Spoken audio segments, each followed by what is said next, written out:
It's in the air. It's on your phone. Mars FM. It's everywhere. Hi, everybody. How you do? Welcome to our new show. It's called What the Cult. It's about movies. It's not actually about cults, or we're not trying to sign you into a cult. Not yet, anyways. Maybe one day. Maybe. Never say never. We love Justin Bieber. Oh, God. Off to a great start. I just throw trash over there. Why not? It's okay. I'll clean it later. I'm Dermot, and this is Rosemary. Hi, I'm Rosemary. Hi. So, we should probably tell them what the first episode's going to be. Yeah, do you want to give them the little rundown? Musicals. Yeah, that's the rundown. That's the rundown. Movie musicals, the classics. So, yeah, there's a lot. We kind of talked to a lot of people about this, actually. I was talking about it recently with a few friends.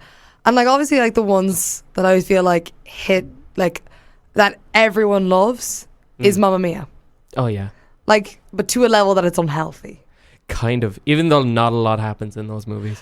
Do you know what? To say that I have dreamed about running away to a Greek island to have a child and live my life as a hotel manager, it's been more than once. It's everyone's dream, really. It's right up there with, like, superpowers and things. Oh, yeah. Yeah. On the same level. It's like fame, fortune, having a child. Yeah.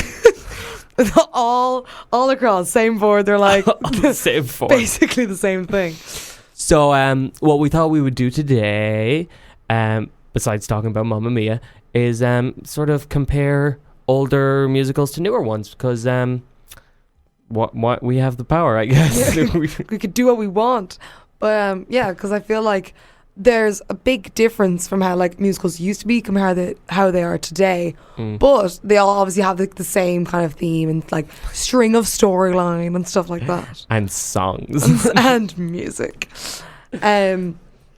So kind of one of our musicals that we're going to talk about that was like our main like kind of old musical was Grease. Hell yeah. Grease Lightning, baby. Grease Lightning. That was a classic. That came out in 1978. Yeah. That is a long time ago. I mean, it was before I was born. Before I was born too. In case anyone thought we were like in our 40s. Or older? No, 40s. 40s. I'm terrible at maths. You'd be... Yeah. Actually, no, slightly older. Because that would be, 78. So. I knew. But, so John Travolta and Olivia Newton-John. Hell yeah. Iconic legends. Everyone's dressed up for them at least once at like Halloween. Nearly said Christmas there. Well, you could dress up as for Christmas. I ain't going to stop anyone. Funnily enough, one of the few movies where one of the opening songs, Summer Nights, right at the end of that, John Travolta delivers a much higher note than any girl does for the rest of the movie. It is the most iconic pose I have ever seen. His hand, like he points in the air. Oh, I forgot about that too. Yeah, and he does the whole like he does the whole like flick of the hair as well, where like Olivia Newton-John's just sitting there. Sitting there on a bench. What a fool.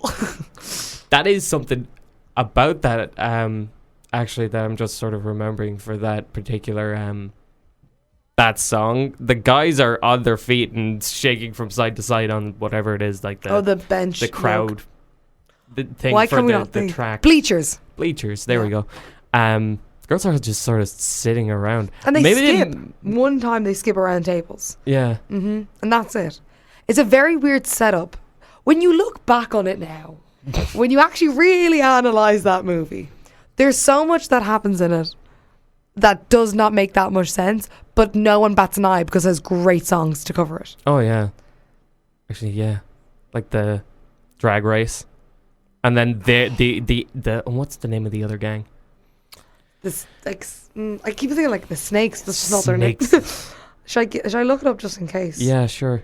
That's probably a good idea. Yeah, we have seen this movie. Actually, I saw it not that long ago. Yeah, it's just every time I was like look back, and I always get confused like with other musicals and yeah. I just watched a lot of musicals. Also, that other gang isn't in it all that much. No, they're in it for one scene, 1.5 scenes, because they're at the pep rally. Yeah. And he's like, oh, we're better than you. we're better than you. Oh, I could get your girl any day. And then Rizzo's like, no, you can't. But she does get with him later on in the dance contest. Oh, she does. Rizzo does? Remember, she goes with him because Kaniki goes with... Does he go with Cha-Cha? Oh, yeah. Kaneki goes with someone else and she's like, screw you. Yeah, so she goes with him. And then at the dance, they both get very frisky. Yeah. And then they get kicked off. It's like a whole thing. I mean, why not?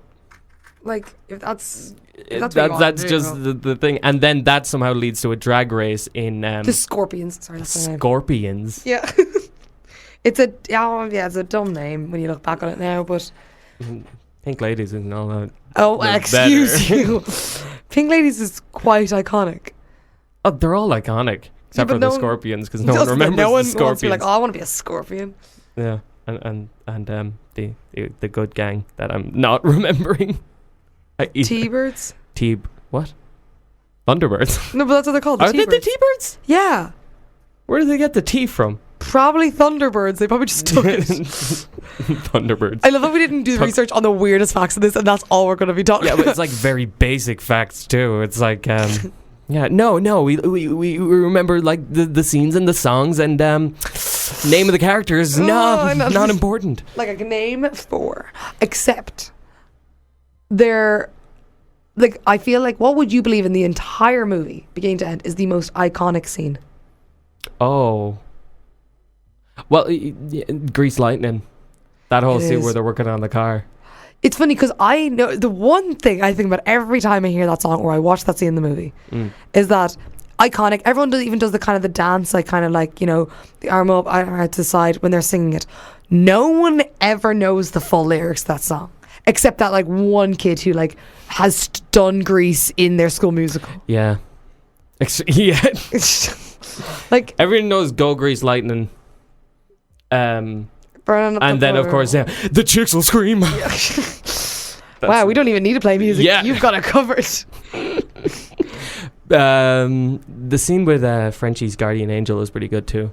Like Beauty School Dropout. Oh, that is a beautiful scene. I love that scene. And also, I feel like in the entire movie, it's probably, I feel like the most clever song, one of the most clever songs. Yeah. Because it's actually like, it's not like intelligently funny, but it's just kind of like, it has a certain zing to it.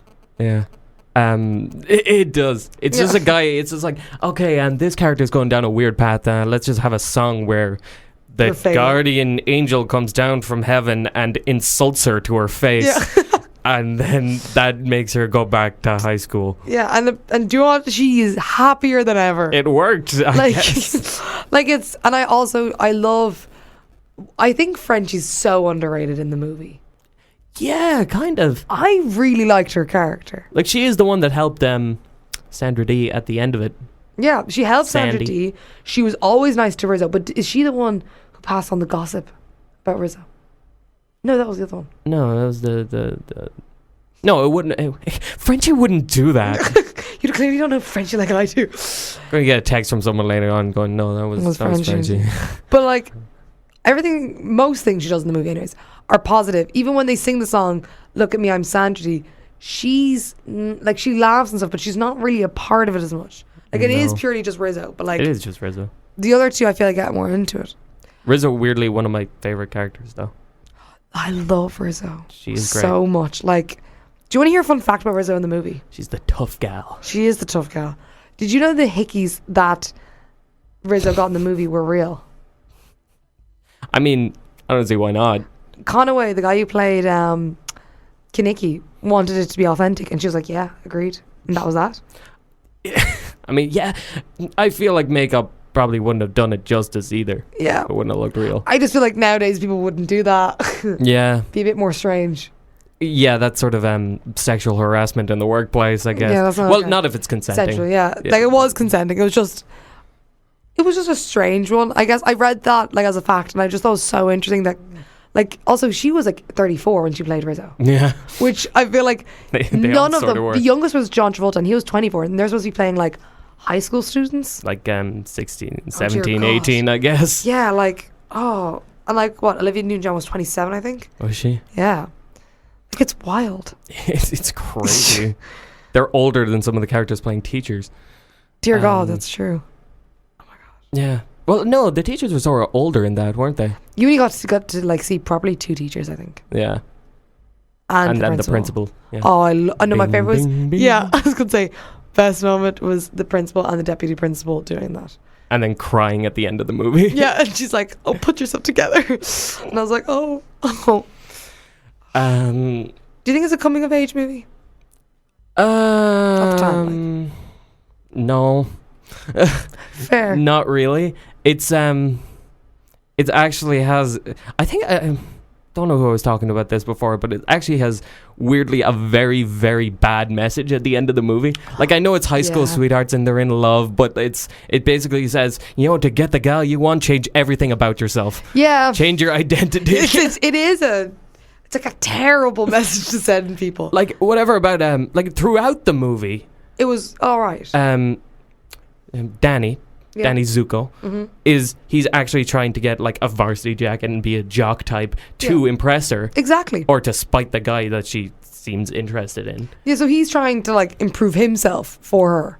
Or change himself, I guess you could say. Yeah, he is trying to change himself just to impress her. But then at the very end, Sandy's just like, Frenchie, could you give me a makeover and just make me into something I'm not?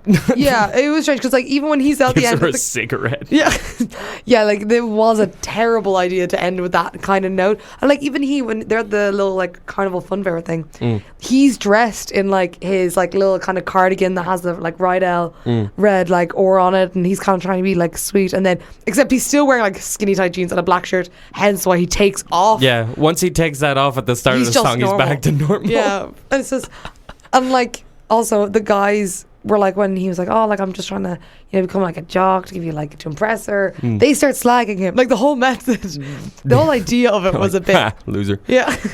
It is not a good message to send people. It's a good movie though, but it is a good movie, and I feel like it's a very like, it was good for its time. Like it was very much like it wasn't, and also the bits that I feel like today we analyze like into so much detail.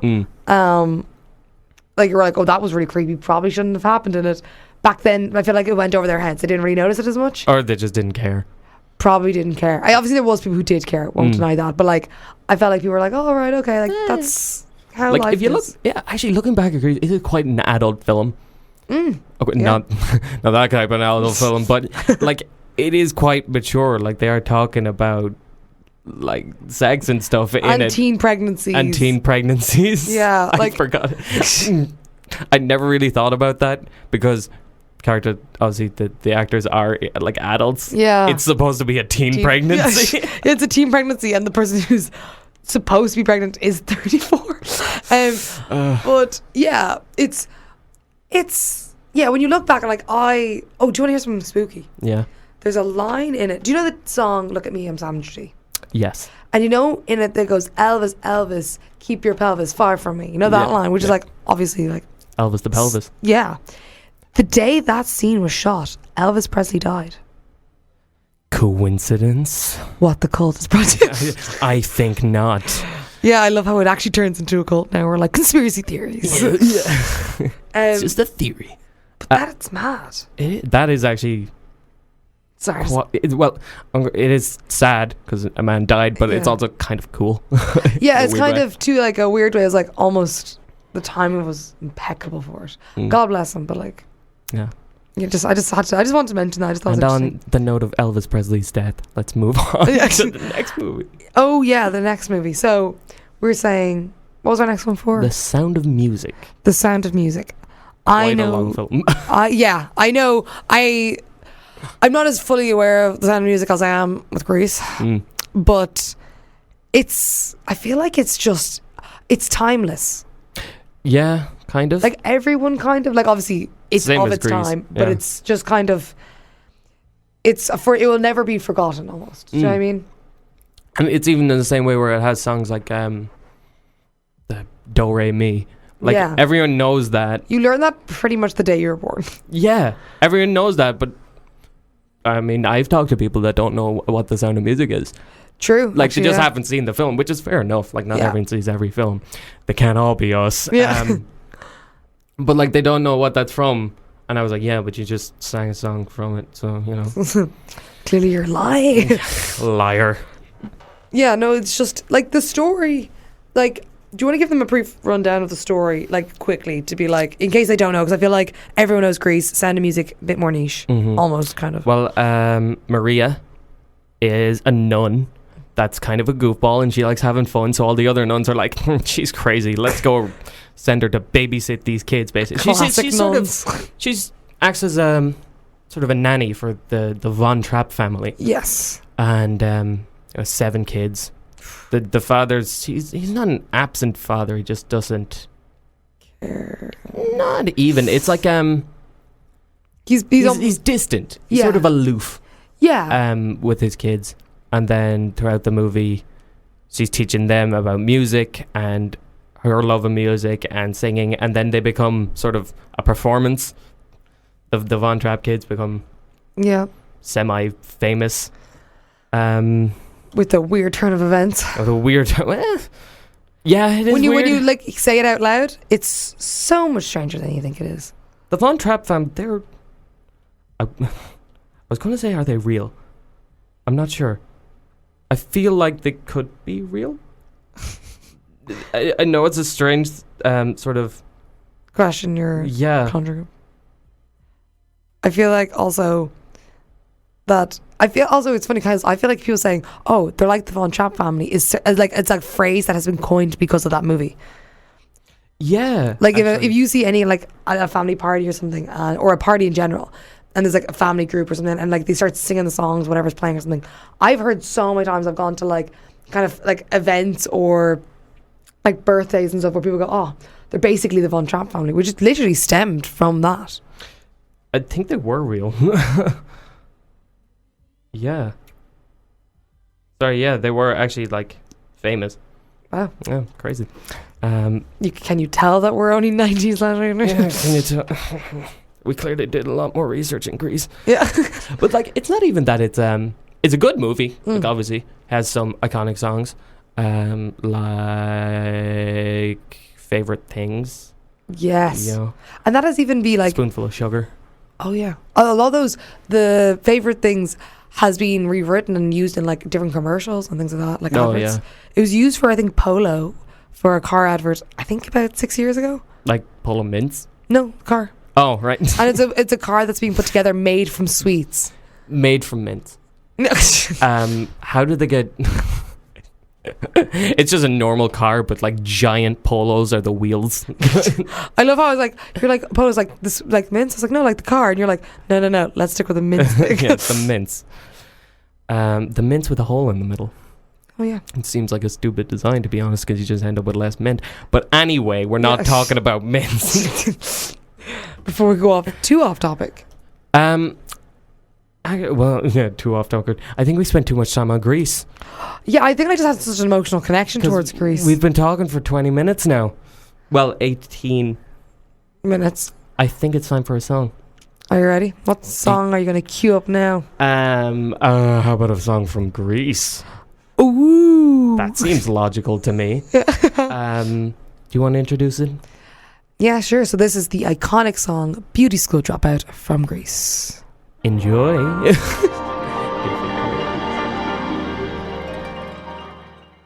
Welcome back. Woohoo! So that was about 4 minutes of Frankie Avalon insulting a teenage girl in a mall shop who was feeling down about herself. I bet you enjoyed that on a lovely Wednesday afternoon. That's one of the, actually that's the weirdly the one song from Beauty School Dropout where I always know the lyrics. Yeah, I feel like it's from Beauty School Drop from Greece. I was like, that's a great movie. But like it's quite iconic. I think it's underrated as a song in it because it, like we were saying earlier, it's just good. Like it's just good. That and The Worst Things I Can Do. Oh yeah. Brilliant song. Very powerful. Yeah, that gets me every time. Actually, on the subject of iconic scenes, we sort of didn't look at iconic scenes from The Sound of Music, but there's so many. Like when I I don't remember the names of the kids in that movie, but you know, That's when okay. when the teenage daughter, Yeah. when she's singing to her boyfriend in the garden. Yeah. The You're 16 going on 17. It's just, yeah, that is. And also, I feel like every time I remember, like, when all my friends and like myself were turning 17 years old, we sang that song because everyone knows up to like the first line, and then after that they just like hum it out. 17 going on 18. Yeah. Yeah. So I feel like, And of course, Edelweiss. The best lullaby ever. it's just so sweet. And of course they're like, goodbye, farewell, we really hate to go. Yeah.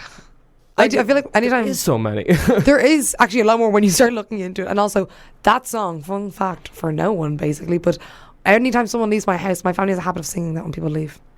I have a habit of singing that to like lots of people. Just saying goodbye. You're just like, every time we leave, like in college, we're all like, well, you know what I gotta sing now. Yeah. Beauty School Dropout. It's the one I love. But, and also another iconic scene from Greece that I forgot about, the when they're all sprinting around the caravel at the end. Caraval? What's wrong with me? Carnival. Why am I saying it I was weird? gonna say, like, it took you It's a good sounding minute. weird in my head. Carnival. The fun fair. Yes. Spin City. Spin City. Yeah, when they're all and you know the nonsensical song. And the shoo-bop, wop, wop. Then you're like, I've never... Chang chang chang chang bop. Makes me laugh is that, like, it's not an emotion, but I did feel that. Yeah. I was like, yeah, I could not explain something better than saying, like, chang chang chang chang bop. You know what I mean? Yeah, that's how they go together. It makes perfect sense to me. But anyway, that's older movies. So 70s and whenever the hell Sound of Music came out. Yeah, but do you know what? Speaking of Yeah. Grease and Olivia Newton-John, fun fact, and this is a smooth transition into our next topic, Oh. is newer movies like Mamma Mia. Did you know Olivia Newton-John was also kind of offered the roles that casted for Donna in Mamma Mia? I would have loved to see that. I would have been really curious because I'm not gonna lie, I think that is, I know it sounds ridiculous because Meryl Streep, bless you, has done a lot of amazing movies, but that was, I think, one of her very iconic roles. I think for all ages. I think obviously there's movies where the older, bless Sorry, I'm you. getting sneezies. Yeah. Sneezies have beat the death of me. Yeah, I can get that. Yeah. Yeah, no, that was one of her iconic roles. Even though I'm gonna say it, Yeah. you know, people would disagree. Her singing voice is sort of she carries a tune great, Yeah, but like she's not a professional singer. she's not, like, I don't think any of them were for the first one, were they? No, like I think the Amanda Seyfried who plays Sophie in it, she's a good singer and she's been in other singing roles. Pierce Brosnan, gotta say, terrible voice. He's such a bad voice. It's such a bad voice, but I kind of love it in that movie. I don't want anyone else to play him, but it is a terrible voice, and I think we have to be honest in saying that. They did learn, though, for Mamma Mia, Here We Go Again, to just not give Pierce Brosnan any singing. Yeah, they're like, he's going to be in the background in the chorus of this one song. Yeah, he sings a little bit in the Dancing Queen scene, I think. Yeah. He sings like a cappella when he's looking at pictures of Donna, which genuinely in the cinema, that part almost made me cry. It's quite powerful. emotional. Yeah, it did hit me more than I care to admit. And then at the end of the movie, I believe they gave him a few troop up, Yeah. and that's it.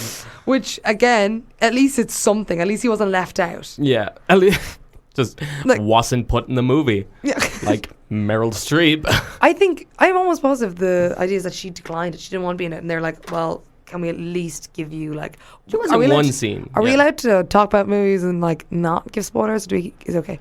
I mean, I feel like Mamma Mia, that came out, this summer? Yeah, I'm going to say spoiler alert for the Yeah. movie because this is a major Trigger major warning. part of it. Yeah, but as people who've seen it would know, in it, Meryl Streep is supposed to have passed away in it.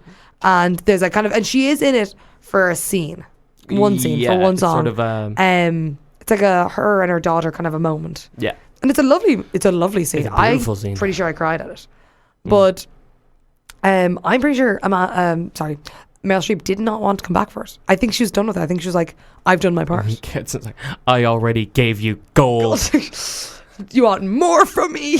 But yeah, even as I said earlier, Mamma Mia, not a lot happens in it. Specifically the second one, not a lot happens. I actually did enjoy the second one. I know, I did Surprisingly. too.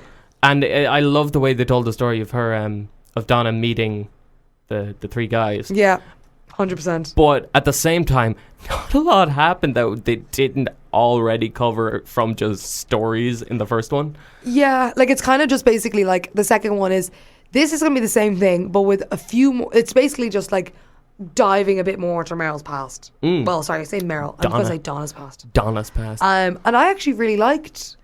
I can never remember her name. It always escapes me. Who plays Donna in the second one? Like young Donna. Young Donna. Meryl Streep. I don't know. I can tell you now because I do have it here. Man, I know a lot about movies, don't I? We're brilliant at this. I have it somewhere around here. Lily James. Lily James, that's the one.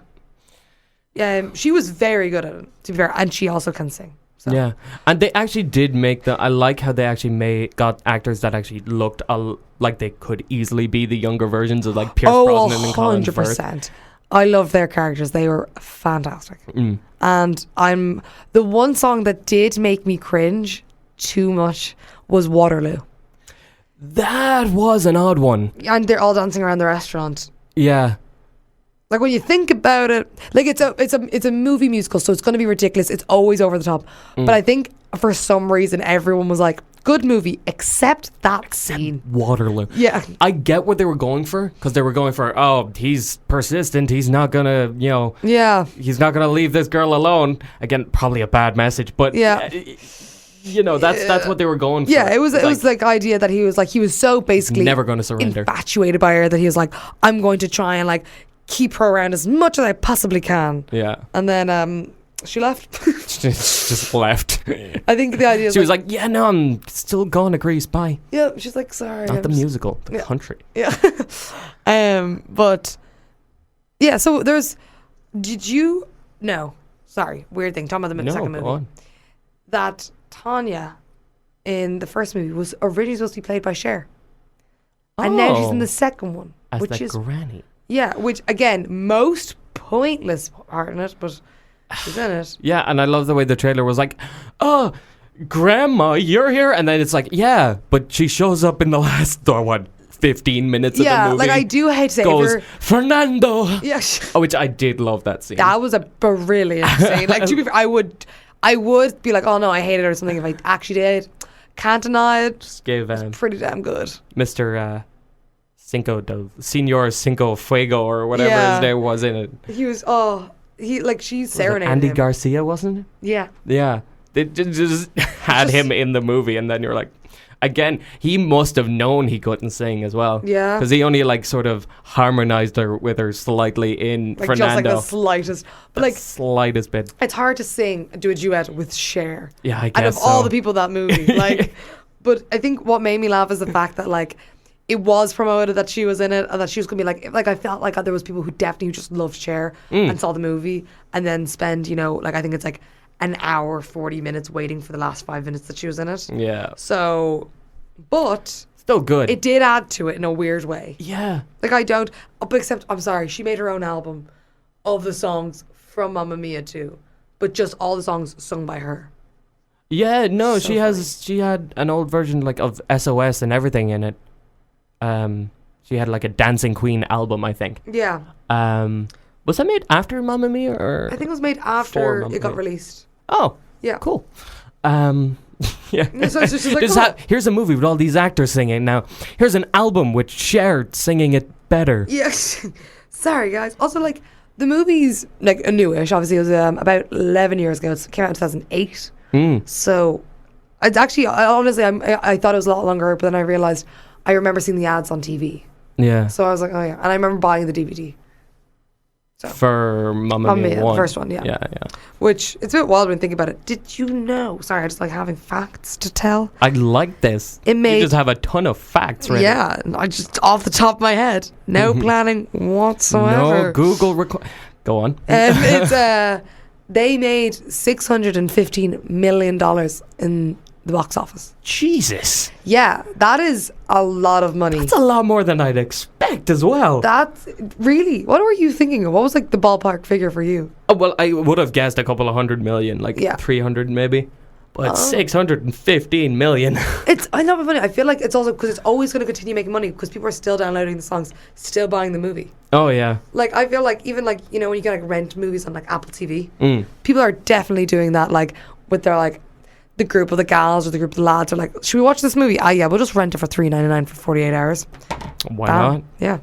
The same goes with really any movie now. It's like, it's released. It makes, like, I don't know, like Avengers Endgame made like $2 billion in the box office, like in the opening weekend. And then it's like, yeah, and they're never going to stop making money from that movie.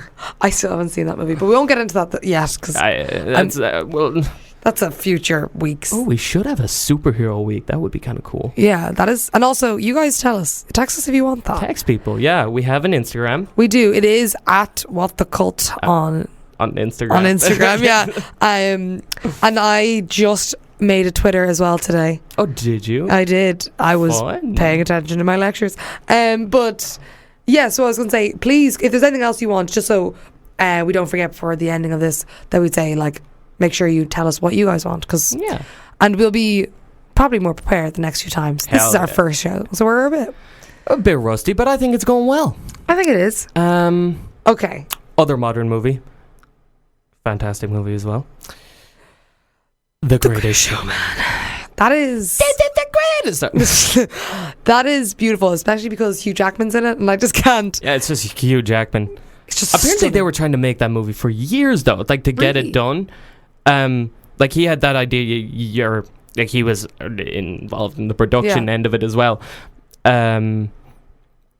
That they were trying to get that made for like something like 8 years, I think, or something like that, trying to get people to like agree to it. I actually know this. Technically, I heard this firsthand from Hugh Jackman, because he had a one-man show that I attended. Yes. One of the best shows I've ever seen. I'd say so. Greatest show. I remember sitting there at the start and turning to my parents and my brother and saying, if he doesn't do the opening to The Greatest Showman for this performance, there's no point in us staying. Yeah. But he did it, and it was amazing. The best thing ever, yeah. But yeah, he was telling the story about how the thing that sort of swang it all in their favor, trying to get it done, was on the plane going to another meeting about it to showcase some songs or concepts for it. On the plane ride, two of the writers wrote "This Is Me," and then that became after hearing that and hearing the performance. It's the Chiara Settle. She was actually at the performance as well. Amazing. After hearing her sing that, or possibly reading it or something like that, they were like, this is going to make us a lot of money. Is she apparently, actually, I was watching clips online when it kind of first came out because I was curious, kind of like the behind the scenes. And when she was doing her first proper with the backing singers as well, like the other kind of cast members, she went and sang that, and she was always very nervous singing, fun fact. And she used to always like hide behind her little like she had a little podium that she'd have her like notes on it that she'd read and kind of, you know, whatever, with the lyrics on it. And it was the first time that she stepped like in front of the podium, like actually getting into it and dancing and like getting on. And basically they're like, damn, this is going to be with a song amazing. Like that, how could you not? I think to this day people like, well, I think it'll be one of those songs that in the future, I no joke that like kids shows and people would be doing The Greatest Showman and singing that song, or future graduations will be using This Is Me. It's so powerful. So powerful. Yeah, so powerful. Actually, for my graduation we had A Million Dreams. I did too. Not the song I would have picked from The Greatest. The graduation before I saw The Greatest Showman, so I didn't really know the song, and A Million Dreams, I was like, oh, that's a nice. But then I watched The Greatest Showman and I was like, there was like 3 better songs you could have used for a graduation. Yeah, true.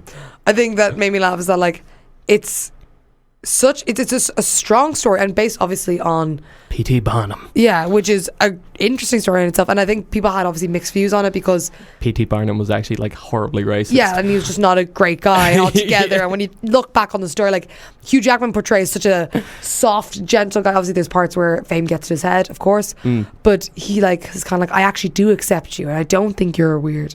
Whereas P.T. Barnum would have been like, you are I weird. own you. Yeah, so Like I think literally. it is a great movie, and it's very uplifting because it Yeah.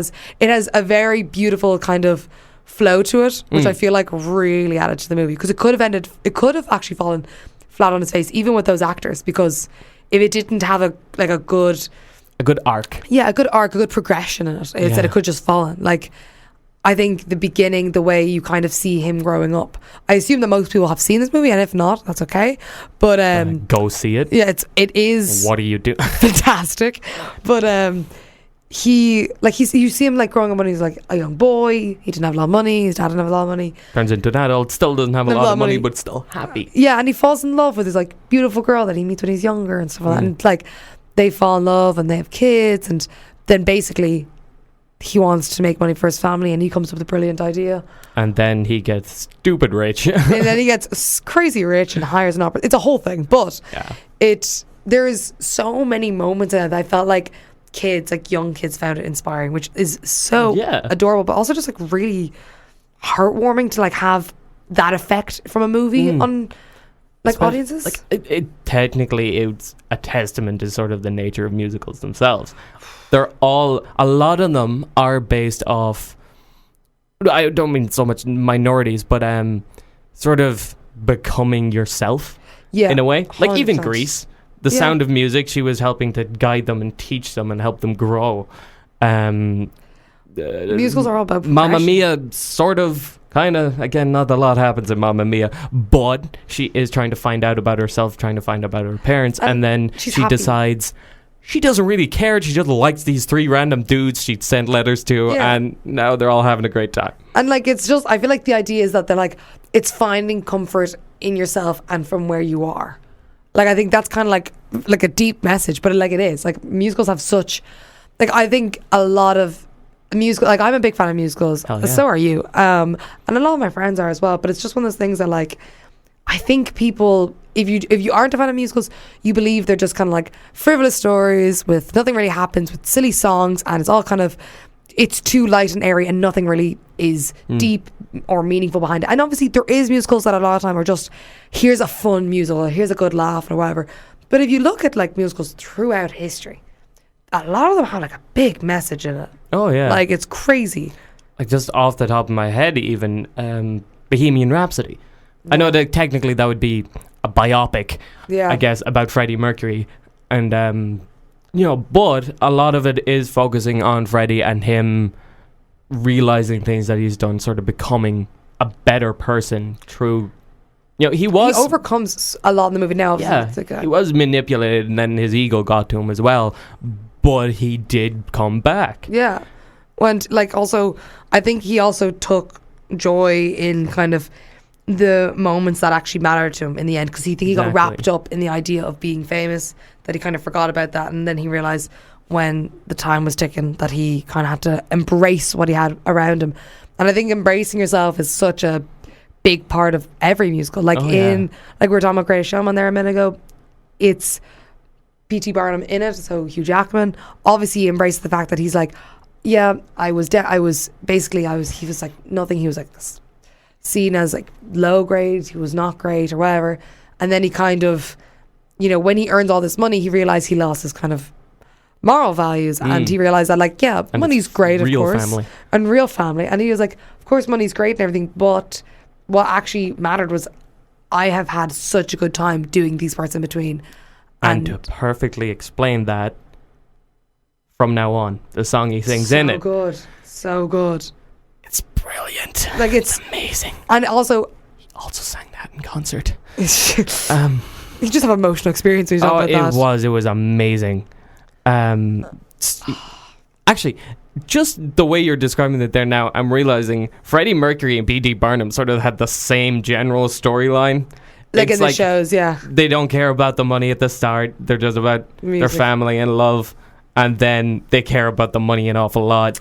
Yeah. And then they break up, and then they come back and they redeem themselves, and then everyone's happy. Yeah, like it's a very similar story. And then they arc in it. perform Live Aid together, Hugh Jackman and Freddie. It was a whole thing.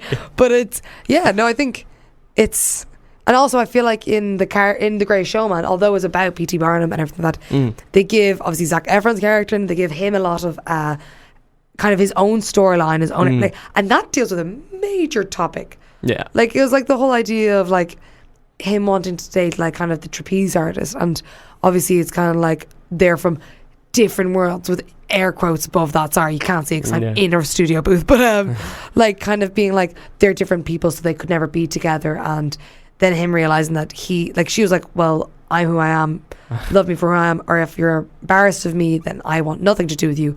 And he realized how terrible he was, and he makes it up to her. Yeah. And it's just a nice message. It's a very nice musical, which I feel like Exactly, yeah. is needed to be explained. So historical accuracy doesn't really matter. No. And I feel like if it was historically accurate, it'd be a completely different story. Oh my God. It would be so dark. It'd be so dark. Irredeemable P.T. Barnum is Yes. he just continues to be a racist in the movie. Yeah, And then sings a few songs. Yeah, it would not make any money in the box office, and I'm pretty sure it'd offend pretty much everyone in the world. Oh, I'm pretty sure Hugh Jackman wouldn't have done it. I'm pretty sure no one would have been a part of that. Yeah. But yeah, like I feel like it's just the idea that when you actually reflect on the idea with like how musicals really do affect how people live their lives. Like I know Yeah. it sounds deep and everything, and people don't care about musicals sometimes, but it's essentially it's just a kind of a normal storyline that happens to people, but with like a message at the end. It's just Oh, yeah. nice. Jesus, the time's getting on, isn't it? What time is it? 10 to 3. Oh wow. We don't have time for our song. Oh no. Well, we could a little bit and then come back and say goodbye. Do you want to do that? Do you want to play our song? Should we give him a song? I mean, we might as well. Yeah. So, Mamma Mia, Yes, of course. because we put it to vote on our Instagram, which we should do We should more do often. it. Yeah, 100%. And this is Super Trooper. So, enjoy. Performed by Cher. Yes, just for all the, the gangs out there, Oh, yeah. pals.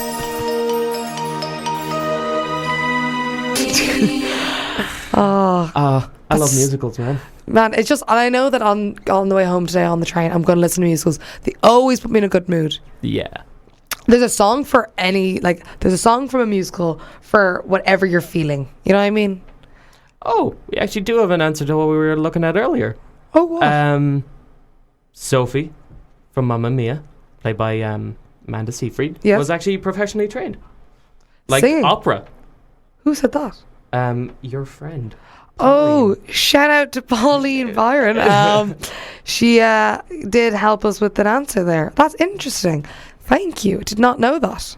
Which is strange because opera is obviously the skill set can be Yeah, like obviously she's clearly a good cross barriers, singer, but like opera's very different from oh, she was doing that. ABBA. Like So you're like, they are two different things. I think, especially by the time the second one came around, I'm sure they kind of, obviously they all had to go through some form of singing lessons. Yeah. Like, surely. Probably. Like, I know Could it you imagine doesn't if they sound just winged like it on it. the day. Yeah. So like, here are the dance moves. Do it. Do it, And you they know. got it perfect. Yeah. Didn't even have to try. Let's be real. Like, Meryl Streep, can she do wrong? No. I know that's like a really popular opinion. It's almost like saying like Beyonce's great, but it's one of those things that like Meryl Streep could be Batman and be the right choice.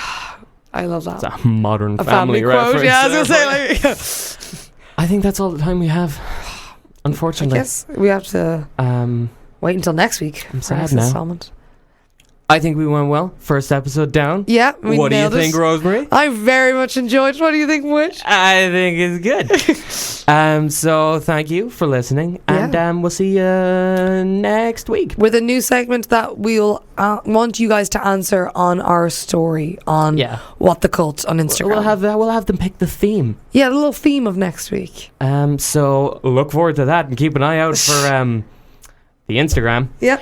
They'll probably do a voting poll thing. Yeah, again. something like that. I think that'll work. So see everybody next week. See you later. Bye. Bye.